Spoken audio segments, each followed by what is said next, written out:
Você acha que copiar é errado? Se você acha que copiar é errado, por que você acha isso? E se você acha que não é errado, você faz cópia? E se você faz cópia, por que você faz cópia?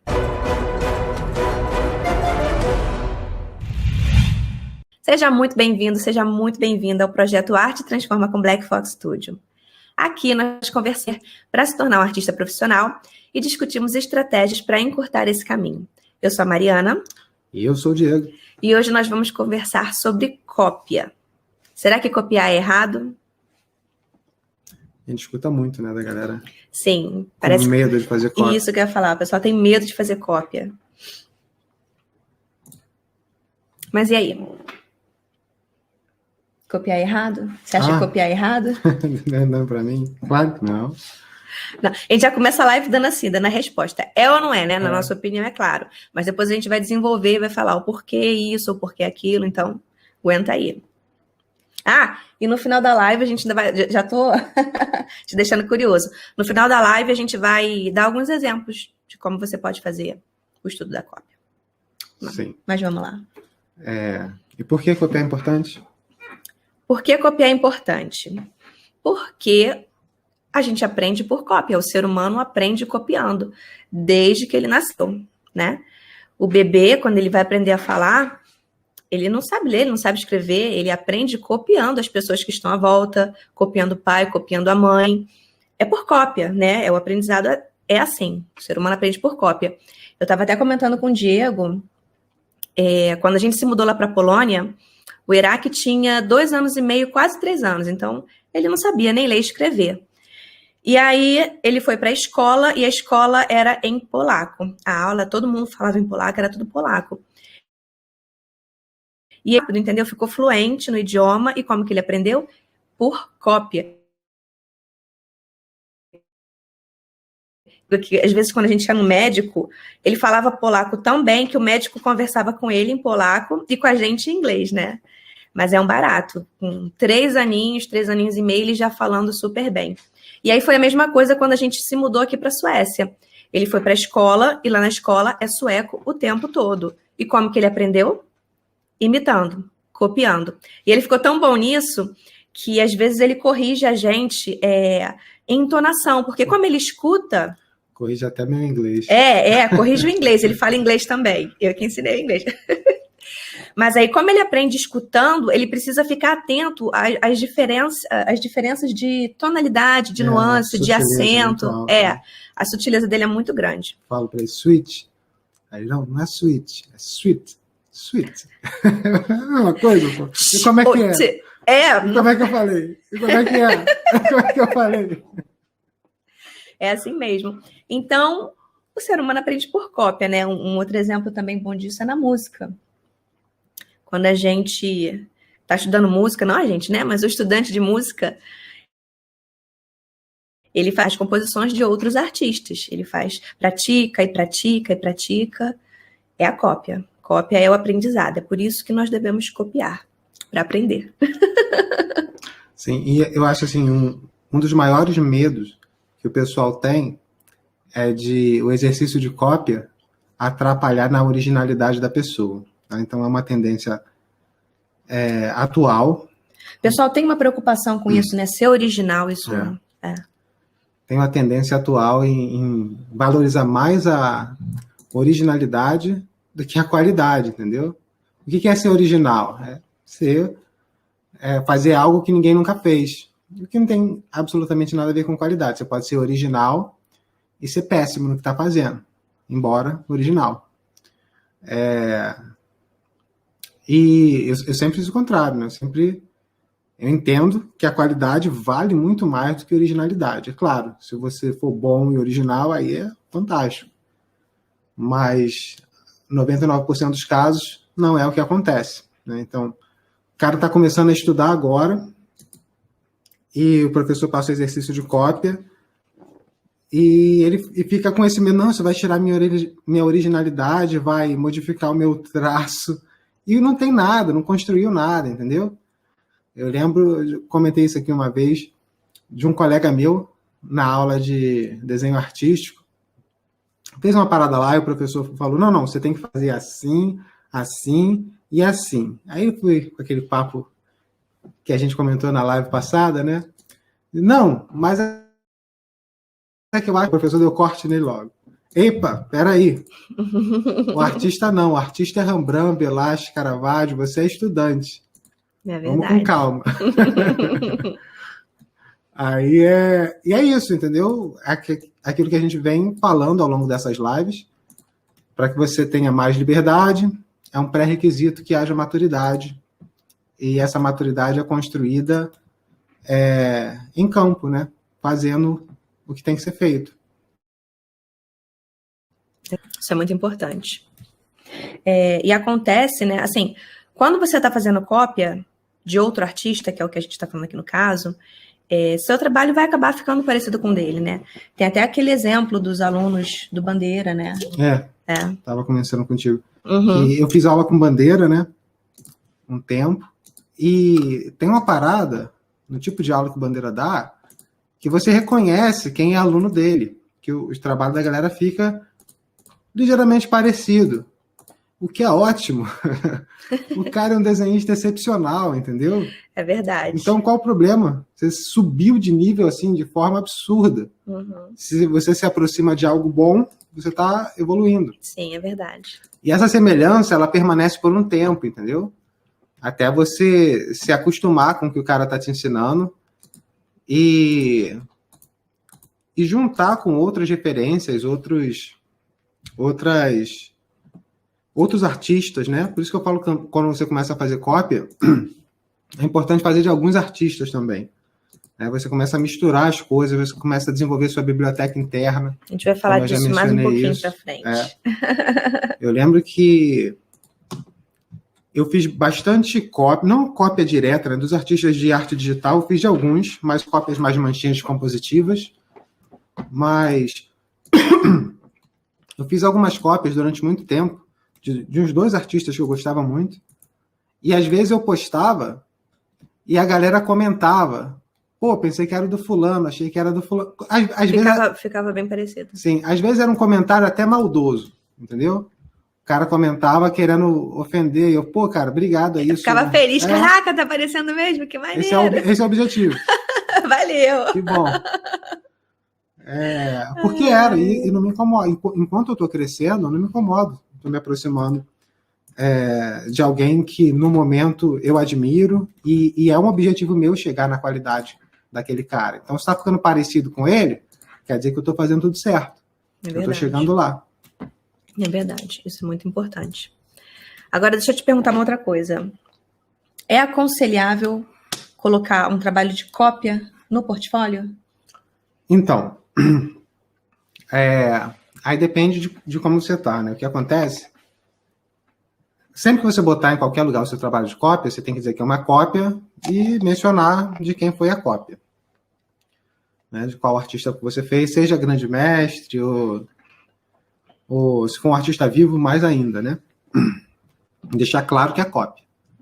Mas quando você está montando portfólio, principalmente para a galera aí que está correndo atrás do primeiro trabalho, você ainda não é um artista estabelecido, né? Então, você está naquela transição de estudante para profissional.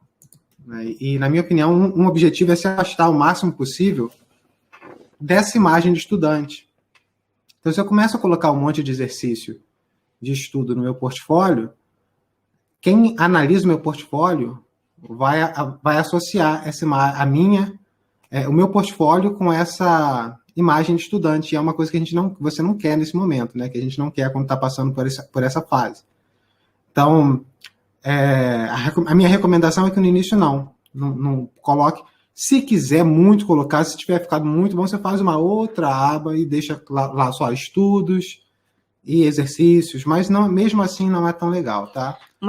Agora, rapidinho, quando você já tem um portfólio já recheado de um monte de coisa, você já tem um monte de trabalho, você já tem experiência, já trabalhou para várias empresas, aí não tem problema, né? Aí você pode... A galera começa a se preocupar menos com a apresentação do portfólio, né, no geral, principalmente porque quando você vai aplicar para alguma empresa específica, você às vezes dá uma reorganizada no portfólio para adaptar para aquela vaga específica que você está aplicando, isso entendeu? é importante. Então, eu já mencionei aqui, eu vou aplicar para uma vaga de Environment Artist, então eu vou botar um monte de Environment na frente. Faz uma aba oculta e organiza os seus trabalhos ali de acordo com a empresa que você vai aplicar. Coloca só o Environment, ou se não quiser fazer aba oculta, coloca o trabalho que eles estão procurando todos no início. Então, você reorganiza e coloca... Depende do tipo de trabalho. Se é no ArtStation, é só clicar e arrastar. Depende do portfólio. Se é num site, né, e tal, dá mais Lembrando trabalho. Que portfólio é a ArtStation ou um site com domínio próprio. Ou um ou outro, tá? Não inventa de enviar outro tipo, DeviantArt, Behance, nada disso. Na minha opinião, Behance é um dos que eu acho pior. Pode ser legal para a galera divulgar, eu não sei, não uso, mas sempre que eu recebo é péssimo, assim, para entender a ordem das coisas lá. Às vezes também a pessoa que organizou de forma mal organizada. Pode ser. Se você já tiver um portfólio cheio de trabalho, tá? Se você está começando, está fazendo a transição, cópia não é interessante porque vai gerar essa associação sua com o fato de você ser estudante, o que é real, que é a verdade, mas não é uma coisa que você quer enfatizar, entendeu? Então você vai enfatizar o seu aspecto profissional. Então você vai colocar o que você tiver de projeto ou mais próximo de projeto. Olha, nunca trabalhei para ninguém, nenhuma empresa nunca me contratou. O que você vai fazer? Você vai gerar um projeto fictício, vai dar um nome para o projeto, vai criar um logo para o projeto, vai botar projeto pessoal. E aí você desenvolve uma série de ilustrações ou concepts, tudo com uma mesma pegada, para mostrar, para simular um ambiente profissional, né? Simular o que você entregaria se você estivesse trabalhando num projeto real. Então, aí 2 observações aqui que eu quero falar. Sempre que você fizer uma cópia, você tem que deixar claro que aquilo ali é uma cópia. Sempre, tá? Isso é muito importante. E o outro é uma sugestão, né? Para quem está começando mesmo. Você está começando, não tem nenhum trabalho seu ainda, está fazendo cópia para estudar. O que eu sugiro? Eu sugiro que você faça a cópia, anote pontos importantes que você percebeu ali naquele trabalho e depois você faz um trabalho seu baseado nessas suas anotações. Então, por exemplo, você percebeu que o pintor ali ele usou determinada paleta, né? As cores A, B e C. E isso harmonicamente ali dentro. Então, você pode pegar e usar as mesmas cores no seu trabalho. Você faz outra coisa, outra composição, mas você está usando aquelas cores ali que ele usou, entendeu? Ou em relação à composição, ou a outras coisas, mas isso é uma sugestão. Você vê, por exemplo, o cara quis destacar o personagem do fundo, de alguma forma, deixou o fundo mais frio, o personagem mais quente. Opa, beleza. Dentro do personagem, ele trabalhou com luz quente, sombra fria, e você vai anotando isso e entendendo a lógica das coisas ali. Aí você começa a reproduzir a mesma abordagem, não é uma cópia do trabalho do cara, mas você vai trabalhar numa peça pessoal com a mesma abordagem que aquele artista usou naquele trabalho de referência. Isso. Inclusive, a gente fala para os alunos lá do nosso curso fazer isso, né? Os trabalhos lá no nosso curso, eles são todos passo a passo. Então, todo mundo segue direitinho e a gente fala, você fez o passo a passo, chegou no resultado, agora pega tudo que você aprendeu e aplica em variações, entendeu? Em composições ligeiramente diferentes, que aí já entra o fazer do aluno. Então, isso é muito importante. E aí, é aquilo que eu estava falando, primeiro faz a cópia do artista direitinho, do jeito que tá, para você poder entender o que está acontecendo ali. Faz as anotações e depois você vai para o seu trabalho. E aí, depois você pega o seu trabalho e pode botar no portfólio, que aí não tem problema. E uma das coisas que faz a cópia tão poderosa é porque o desenho, ele é uma ferramenta de análise. Lembra disso, tá? Então, toda vez que você parou, pegou o caderno, você olha para desenhar, você olha para aquela imagem de um jeito completamente diferente do que se você estivesse simplesmente olhando, tá? E mesmo olhar, a galera vai no museu... Eu ia falar isso agora. Pessoa normal, né? Uma pessoa... Não, até estudante desorientado, né? Sim, sim. Então, vai no museu e passeia lá dentro. E você vê a primeira camada da pintura, entendeu? Você vê, e olha, aqui tem uma mulher sentada ali no lago, tem um passarinho voando no céu, é isso que o pessoal vê.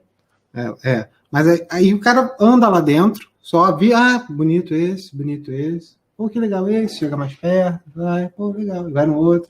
Então, aquilo. A visita no museu, primeira coisa, ela requer uma cadeira, né? Qual foi o museu que a gente foi? Foi o primeiro que eu vi. Foi o de Estocolmo, não foi? Tinha cadeira lá para você pegar, uma cadeira portátil lá. Tinha cadeira. Foi. E você levava a cadeira com você. Na entradinha era um banquinho. Então cada um pegava a sua cadeira e levava, porque é necessário uma cadeira para você ir no museu. E quando você é estudante de arte, você não vai visitar o museu, a não ser que seja uma visita turística, né? Como foi esse até o nosso caso. A gente foi lá e ficar um dia só lá. Mas agora, moro no Rio de Janeiro, como era o meu caso quando eu era estudante. Moro no Rio de Janeiro, tem o Museu da Escola, tem o Museu Nacional de Belas Artes, que é fantástico, tá?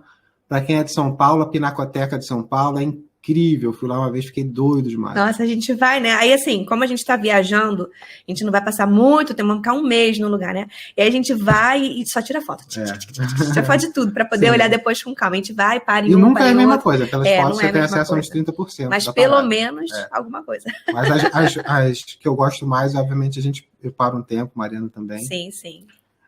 Mas é o seguinte... Desculpa. Deixa eu só falar, a gente bota o Iraque para desenhar também. Quando a gente está passeando no museu, fazendo os estudos assim, a gente bota ele lá sentado para desenhar Mariana também conta a história do quadro. Tem que educar o garoto. Não era isso que eu ia falar. Tem que educar o garoto, mas tem que traduzir ali a experiência para a idade dele, né? Porque senão ele não vai curtir. Mas o que eu ia falar é o seguinte: você não vai, quando você é estudante, você está indo no museu da sua cidade, você não vai visitar o museu, você vai visitar um quadro específico, entendeu? Então você vai, pega a sua cadeirinha, senta na frente do quadro e você olha o quadro por um bom tempo, entendeu? Melhor do que olhar é desenhar. É desenhar. Entendeu? Porque é aquilo. O quadro ele é uma experiência, tá? Então é importante que a gente gaste um tempo para absorver essa experiência. Eu não vou entrar nesse papo do que o quadro é, mas tem isso em mente. O quadro é uma experiência. Você senta ali e vai ter uma experiência. E é uma experiência com múltiplas camadas. O leigo, como a Mariana falou, para na casca. Para você se aprofundar, primeiro, você tem que entender alguma coisa, tem que ter tido algum estudo, porque é um outro tipo de... Eu vou fazer analogia com a linguagem, embora a arte não seja linguagem, por uma questão didática, tá? Se você não sabe ler alemão, não adianta nada você ficar parado na frente de um texto de alemão. Você tem que ter alguma introdução, tem que saber o que procurar, tem que saber o que olhar, para poder ter a experiência plena, tá? Da mesma forma, vou continuar fazendo essas analogias de música, porque fica mais claro de entender. Da mesma forma, eu lembro de quando eu nunca tinha estudado música, e de quando eu comecei a estudar, eu ouvia música, era uma coisa só, era um barulho, entendeu? E aí, quando eu comecei a tocar violão, eu tive que começar a separar os instrumentos, eu tive que começar a perceber ao mesmo tempo cada instrumento separado. E aí você repara que um faz uma coisa, que o outro faz outra coisa. No início eu só estava preocupado em achar o instrumento que ia me guiar no ritmo. O que eu tenho que fazer com a minha mão direita? Eu lembro que um colega meu começou a ensinar, né, antes de entrar na escola de música, o Leandro, que estava me ensinando. Aí ele fazia assim, eu pegava o caderno e anotava. Uma seta para baixo. Eu aprendi assim também, uma seta para baixo, duas para cima. Seta para cima, asterisco era para dar aquela... Aí fazia...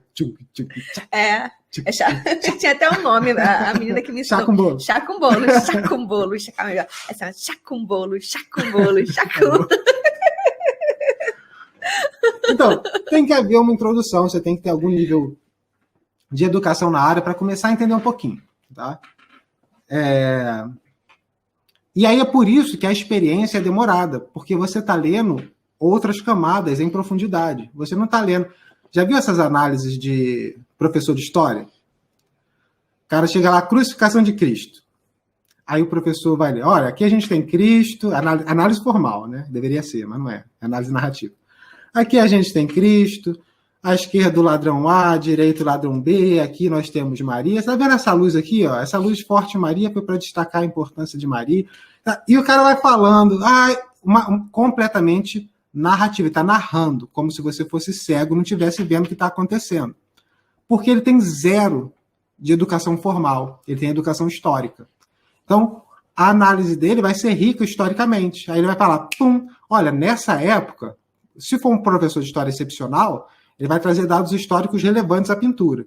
Olha, nessa época, os pintores trabalhavam com esse tipo de tinta, que tinha esse tipo de efeito, tá? Eles faziam a própria tinta, então cada pintor tinha sua receita lá, uns tinham tinta mais espessa, tinta menos espessa, mais assim, mais... Sabe? Ele vai trazer coisas que agregam historicamente para a pintura. Se ele for um professor medíocre, ele vai só fazer essa narração.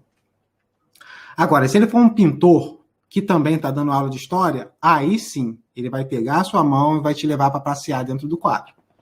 Tá? Então, eu lembro que na faculdade eu tive aula com, acho que foi um período só, cara, de análise da forma com Duprat, que é um pintor, né? Ele era professor de pintura e por alguma razão ele estava dando uma matéria teórica, não sei se era a matéria dele, mas era fantástica a aula.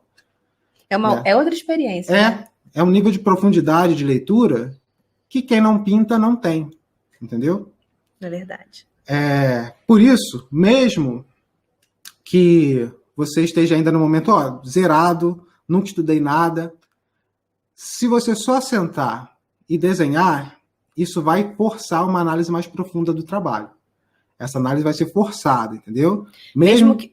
Pode ir? Mesmo que você não faça isso com uma consciência clara, isso vai sendo internalizado, entendeu? Sim. Você... Mas tem... Não, rapidinho. Eu falei, mesmo que você não faça com uma consciência clara, mas isso tem que ser feito com uma consciência clara, tá? O caminho é esse. O que eu tô falando é o seguinte, se você não sabe ainda o que procurar e como estudar, só de você estar fazendo a cópia... Você já tá saindo do lugar. Isso, entendeu? exato. O trem já tá andando um pouquinho. Uhum. Tá. Agora, quando você olha, não. Olhei aqui, que bonito, não.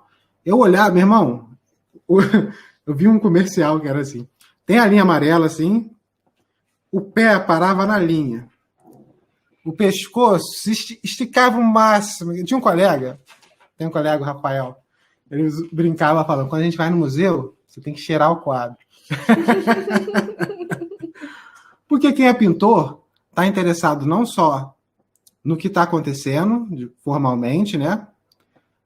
Mas está interessado no como foi feito, entendeu? Então a gente tentava olhar para entender o que estava ali de camada. Camada estava por cima de qual camada era mais transparente, mais opaca. Deixa eu só falar uma coisa que eu não sei, não ficou claro para mim no início, então pode não ter ficado claro. A linha amarela que delimita até onde você pode chegar perto do quadro, entendeu? Falou linha amarela... Linha amarela, parece a Via Expressa.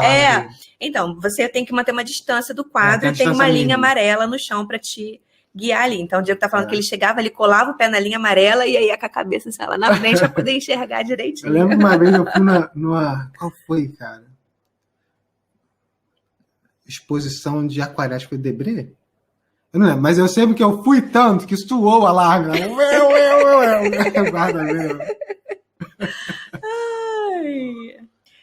Porque é aquilo, né, cara? Oportunidade única, né? Nesse caso era uma exposição que não era permanente, né? Eu tava ali, ia ficar alguns dias, depois ia embora, nunca mais ia ver. Voltava para a Europa e não via mais nada. Mas então é isso, a gente tava preocupado em ver como foi feito, tá? O que foi feito e como foi feito. Então, era uma dupla... Interesse duplo. Interesse duplo aí no trabalho. Tá? Então, voltando a entender sobre composição. Tá? Quando o pintor do século XIX, por exemplo, pinta uma mão, aquela mão que ele pintou não existe no mundo real. Você vai pegar 1000 modelos, não vai achar aquela mão que o pintor desenhou, tá? Porque aquilo ali é um design específico para aquele quadro. Entendeu? Então, o cara fez vários esquetes, olhando a referência do modelo, fazendo uma série de distorções, fazendo esquete baseado no esquete anterior dele, depois volta para o modelo. Então, era assim, parada de 100 esquetes para uma mão, entendeu? E...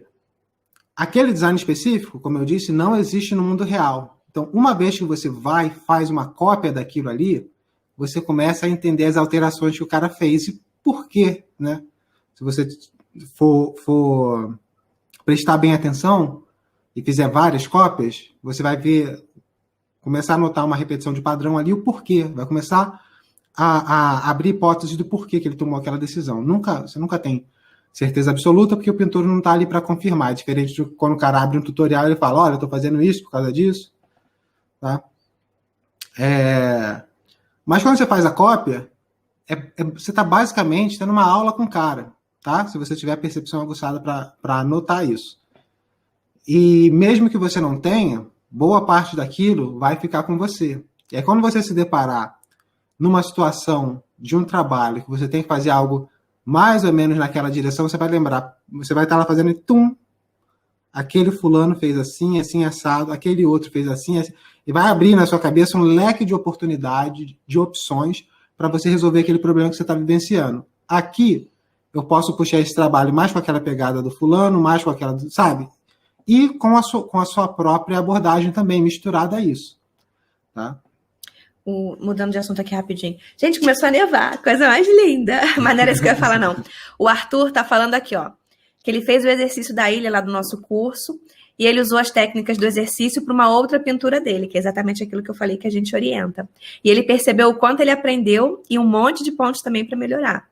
Então é isso, é muito legal. E antes de voltar no assunto também, deixa eu mandar um beijo para Jamile, minha amiga aqui da Polônia, que está assistindo a live.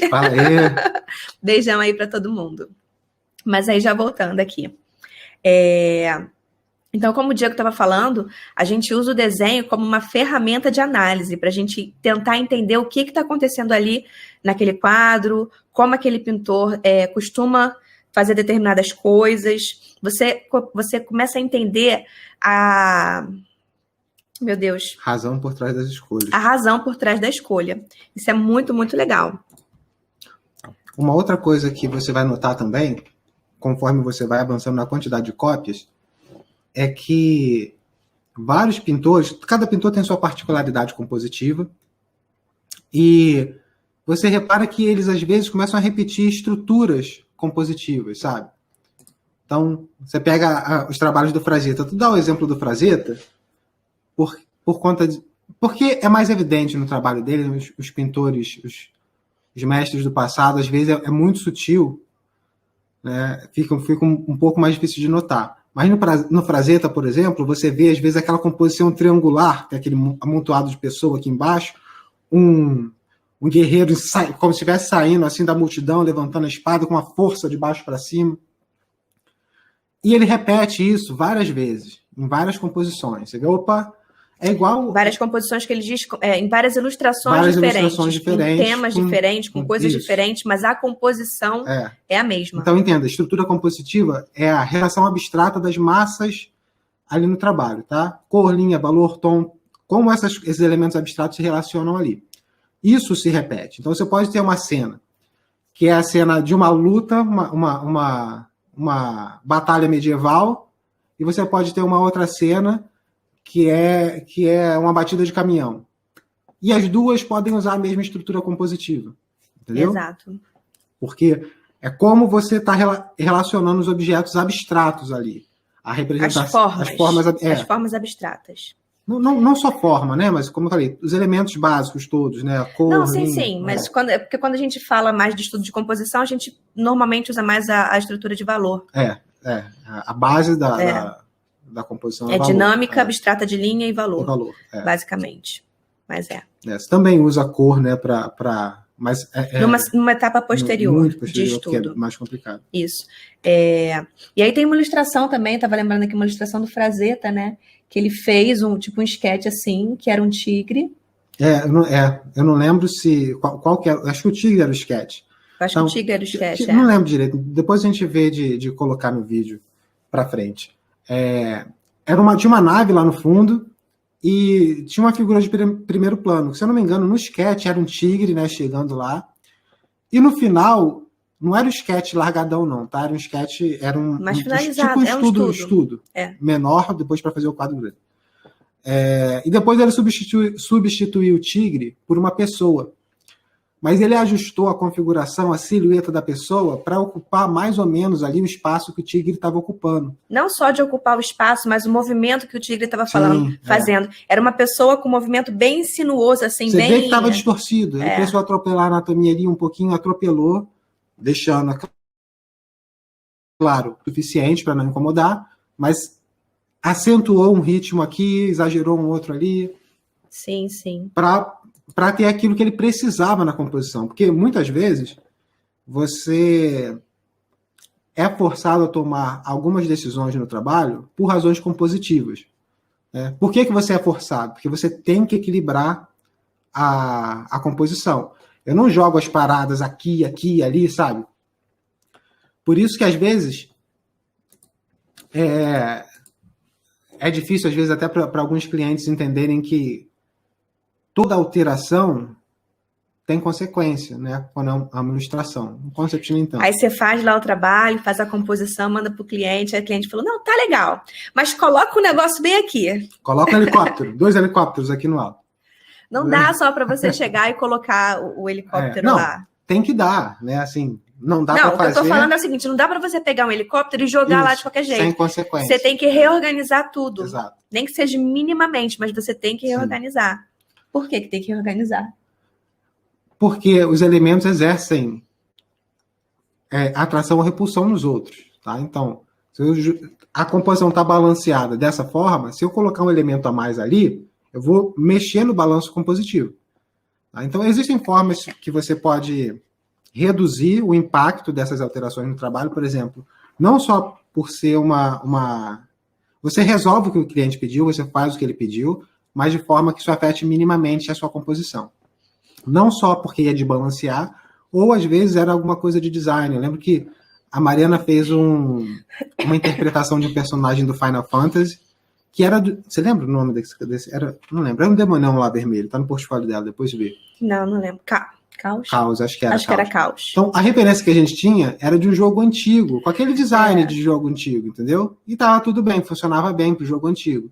Mas se você transfere aquilo para um design mais realista, algumas coisas acabam não funcionando tanto. Eu lembro que era um cara portão gigante vermelho lá com asa. 4 braços, asa, chifre.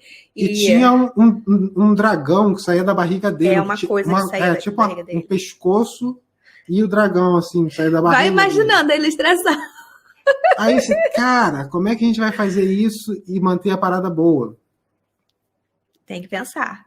O que a gente rabiscar, estudar, pensar. Qual a decisão que ela tomou ali? Ela baixou o valor.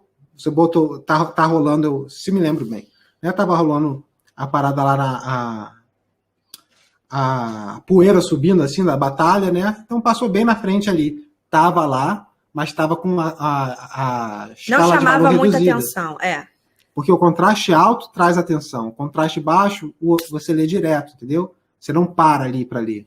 Tudo isso você precisa saber, todos esses elementos você precisa conhecer para poder manipular e colocar aquilo que você quer passar. Se você não conhece, se você não sabe, você não tem como fazer. E é isso, nenhuma alteração é gratuita no trabalho, por isso você tem que conhecer, saber como jogar o jogo, e fazer as cópias vai te ajudar a ver como os pintores usavam isso, entendeu? Sim. Você tem, por exemplo, no Renascimento, tinha um modelo compositivo que a galera repetia. Tinha as figuras aqui em primeiro plano, algumas, né, 2 ou 3, um paredão aqui do lado e um espaço em profundidade. Você tinha assim, a perspectiva cônica apontando lá para o infinito. Então, você tinha um contraste que o olho parava aqui na parede e logo do lado ele afundava até o infinito, até o horizonte lá. E as figuras do lado aqui acontecendo, sabe? Era um modelo, porque tinha esse lance da valorização da perspectiva linear no Renascimento. Então, quando você joga o paredão aqui, ó, você não tem perspectiva. E aqui você um contraste acontecendo, sabe? De um valorizando o outro. Gente, nada a ver com o assunto aqui, mas o Diego vai falando, às vezes ele fala as coisas assim, aí vem na minha cabeça uma parte de música, ou uma parte de alguma fala. Aí ele falou, e aí o olho bate assim e vai pro infinito. Aí vem na minha cabeça, ao infinito e além. Eu tô falando que às vezes eu começo a rir aqui assim, entendeu? Vocês não sabem por que eu tô rindo, mas porque passa muita coisa aqui que eu falei. Aí eu completo com a música, mas enfim, é isso. Falou? Exato. Obrigado aí pela presença. Valeu e até. Até.